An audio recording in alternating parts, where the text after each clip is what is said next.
Hello दोस्तों, Manoj Chauhan YouTube channel पे आप सभी का स्वागत है। तो दोस्तों, आज हम सीखने वाले हैं कि जब कभी न्यू साइट चालू करने के समय हमें न्यू ड्राइंग इशू होती है एज ए इंजीनियर, तो हमें इस ड्राइंग में क्या क्या देखना चाहिए। जैसे कि आप देख रहे हो यहाँ पर आर्किटेक्ट कौन है, स्पेस टेकर के आर्किटेक्ट है। इनका ऑफिस कहाँ पर है, इनका ऑफिस का एड्रेस यहाँ पर मेंशन किया गया हुआ है। उसके बाद में इस प्रोजेक्ट का नाम क्या है, तो इस प्रोजेक्ट का नाम है अंशुल आरोन करके इस प्रोजेक्ट का नाम है। उसके बाद में इस ड्राइंग में अंदर दिया गया है कि ये 6 फ्लोर प्लान है ये बिल्डिंग का। उसके बाद में इसके अंदर कुछ डिटेल्स मेंशन की गई है, वो हमें रीड करते आना चाहिए।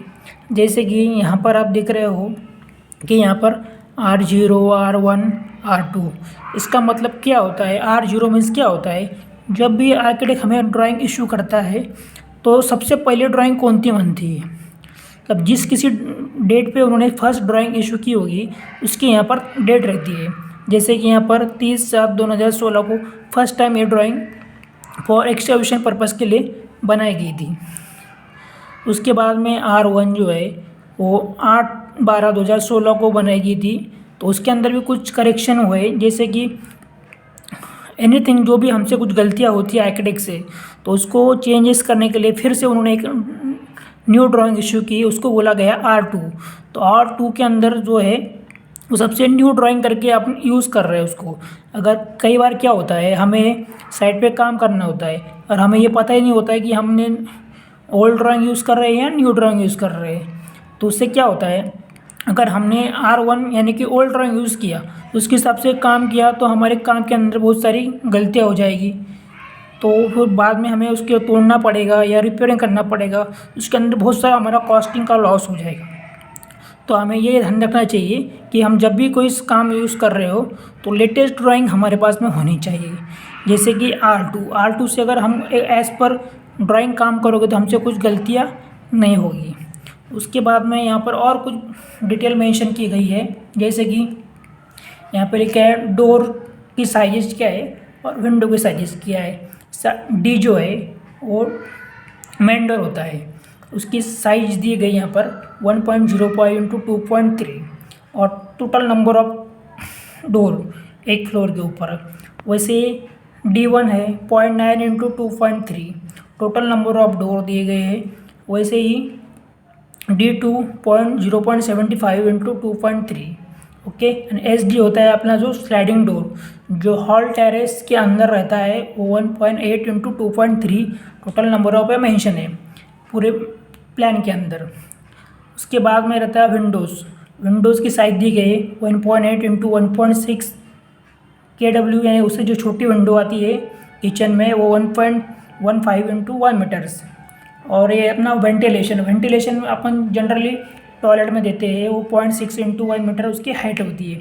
इस प्रकार से हमें पहले ये ड्राइंग में रीड करते आनी चाहिए, इनके साइज क्या दिए हुए, आर्किटेक्ट कौन है और ये प्लान लेटेस्ट प्लान है या नहीं, ये चेक करते हमको आना चाहिए एज अ इंजीनियर, कि इसके ऊपर ही हमारा पूरा मेंशन रहता है कैसे काम करना है कैसे नहीं करना है दोस्तों। उसके बाद हमारा ये जो प्लान है इसके अंदर एक फ्लोर के ऊपर टोटल 14 फ्लैट है।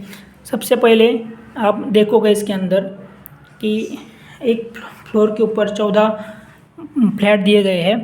तो सबसे पहले इसे एंट्री जो है लिफ्ट है, ये लिफ्ट से अंदर आप लॉबी के अंदर आओगे तो ये पूरी जो है यहाँ से वहाँ तक पूरी लॉबी दी गई है। और इधर भी 2 फ्लैट दिए गए हैं, इधर भी 2 फ्लैट है दोस्तों, इधर भी 2, बैक साइड में 2 फ्लैट है, फ्रंट साइड में 2 फ्लैट है। एज इट इज़ इधर 2 फ्लैट है, फ्रंट साइड में 2 फ्लैट है और इस साइड में 2 फ्लैट है, 1 फ्लैट इधर है 1 फ्लैट इधर है।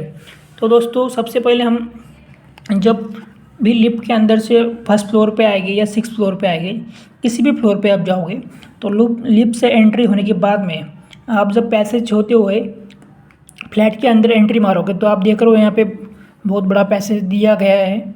उसके बाद में ये आपका डी है, डी मीन्स मेन डोर, जो आपने अब पिछले बार भी देखा अपन ने डी मीन्स मेन डोर, उसकी साइजेस क्या दी गई थी। अब यहाँ पर साइज मेंशन नहीं है, ओनली उसका सिंबल मेंशन है, ठीक है।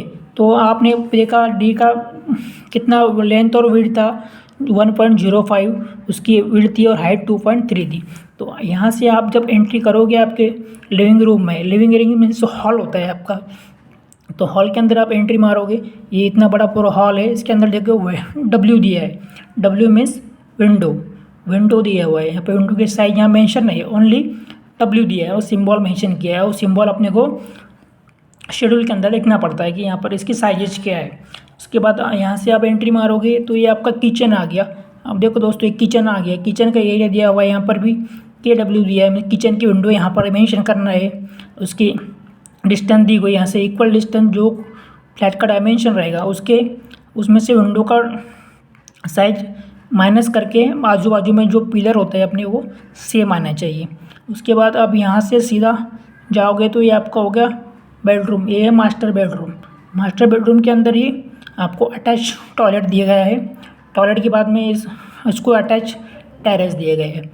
देन अब ये 2 BHK फ्लैट है, तो इसके अंदर एक जो है कॉमन बेडरूम है, इसके अंदर टॉयलेट दिए गए नहीं, जिसको ओपन करने के लिए यहाँ पर ये वॉशिंग मशीन पॉइंट है, और इसको कॉमन टॉयलेट इस टाइप से इसको दिया गया है। दोस्तों इस टाइप से ये 2 BHK फ्लैट है, इसकी मिरर कॉपी अगेन इस बाजू दिए गए। देखिए आपने ये एंट्री मारा, ये लिविंग आ गया, ये किचन, इसको अंदर आए कॉमन मास्टर बेडरूम हो गया, ये टॉयलेट, इसको अटैच टेरेस। देन आप यहाँ से रिवर्स आओगे, ये आपका कॉमन बेडरूम हो गया, यहाँ पर वॉशिंग मशीन, यहाँ पर टॉयलेट। इस तरफ से ये 2 BHK फ्लैट डिज़ाइन किया हुआ है आर्किटेक्ट ने। वैसे ही आप सेम यहाँ से इस टाइप में आओगे रिवर्स, तो यहाँ पे देखिए दोस्तों, यहाँ से आप हॉल में गए, ये जो हॉल है इसको लिविंग रूम बोलते हैं, ठीक है। ये यहाँ से आप इसी के किचन आमने सामने इसका, ये हो गया उसका किचन। देन आप यहाँ से जाओगे तो ये इसका वो बेडरूम हो गया, ये WC, ये वॉशिंग मशीन एरिया, और ये बाथरूम। मतलब ये 1 BHK फ्लैट है, इसके लिए इसके अंदर एक रूम कम दी गई है। देन इसके ही अपोजिट में इसकी मिरर कॉपी है दोस्तों, living room, kitchen, bedroom, washing machine area, wash basin भी यहाँ पे दिया हुआ है, WC है, और टॉयलेट है, इसके अंदर दोनों भी दी गई है। तो इस टाइप से इनके डायमेंशन या मेंशन वो किए रहते हैं कि ये फेस से ये फेस कितनी वैल्यू है, पैसेज कितने का दिया गया है, लिफ्ट है, लिफ्ट की साइज़ कितनी है, पैसेज की विड्थ कितनी दी गई है। यहाँ पर जो है कुछ डक भी दिए गए, ये डक्ट है, ये जो मार्किंग दिख रही है आपको ये सब डक्ट है। और डक किस लिए दिए गए गए यहाँ पर, क्योंकि यहाँ पर देखिए आप, यहाँ पर देखिए तो यहाँ टॉयलेट है, यहाँ टॉयलेट है, यहाँ पे भी टॉयलेट है। तो इसका जो वेंटिलेशन है, हमें टॉयलेट के अंदर वेंटिलेशन आना चाहिए, जिससे कि हमको सफिशिएंट एटमॉस्फेयर मिलना चाहिए, दुर्गंध नहीं आनी चाहिए। जो भी हमारा गैस रहता है वो गैस पूरा वेंट पाइप से ऊपर जाना चाहिए या नेचुरल स्काई से ऊपर जाना चाहिए। तो इसके लिए डक बहुत इम्पोर्टेंट रहता है, और ये आर्किटेक्ट उसको डिज़ाइन करके ही देते हैं कि यहाँ पर आपको डक प्रोवाइड करना है, जिससे कि टॉयलेट को वेंटिलेशन मिले। तो दोस्तों इस प्रकार से हमें ड्राइंग रीड करता आना चाहिए। उसके बाद में देखो दोस्तों, यहाँ पर कुछ B दिया हुआ है, A दिया हुआ है, C दिया हुआ है, D दिया हुआ है। कुछ इस साइड में भी आप देखिए HIJGF। दोस्तों ये क्या चीज़ होता है, तो ये जो होता है दोस्तों, ये सेक्शन होता है।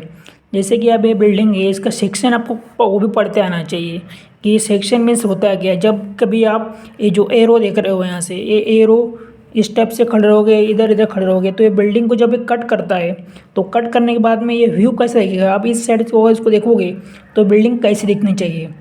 तो इसके सब डिटेल जो है आर्किटेक्ट हमको सेक्शन ड्राइंग के अंदर रीड करते हैं हम लोग। तो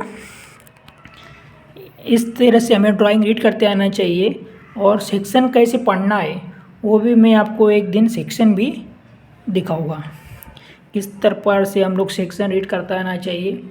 ये देखो दोस्तों, आपको फुल प्लान में दिखाता हूँ, इस टाइप से रहता है।